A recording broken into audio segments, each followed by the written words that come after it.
Senhor presidente, novos colegas, primeiro quero saudar a todos que estão aqui na plateia, o pessoal que nos assiste em casa, o meu amigo de muitos anos, o Tchepo, né, que os filhos dele são muito amigos do meu filho, e também o sempre colega Felipe, que eu digo a todos, sempre que eu aprendi muito com o Felipe, sendo meu colega aqui na mesa diretora. Então, Felipe, nós sabemos que 2 políticos numa secretaria vem muita coisa boa. Eu não é muito a minha área de conhecimento, mas eu penso que nós precisamos, Felipe, desenvolver centros de formação jovem para a cidade. Nós precisamos desenvolver centros de formação jovem para a nossa cidade.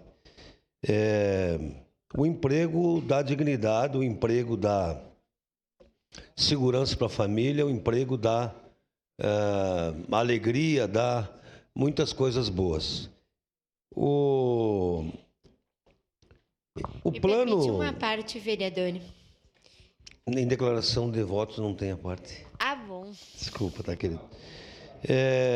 Eu queria lembrar que em 2022 nós entregamos para o Alckmin, o vice-presidente, o qual faço parte também do PSB, uma demanda de que aquela ligação do apanhador até o lado leste do aeroporto tivesse uma nova área industrial. Precisa ter uma nova área industrial em Caxias. Nós precisamos, porque nós não temos mais espaço. Então, acho que tem que ser pensado.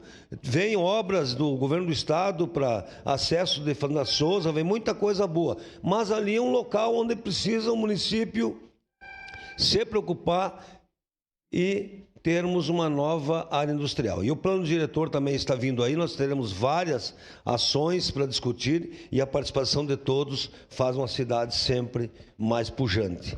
Parabéns, Felipe e toda a sua equipe. Encerradas as declarações de voto, passemos ao registro eletrônico dos votos. Solicito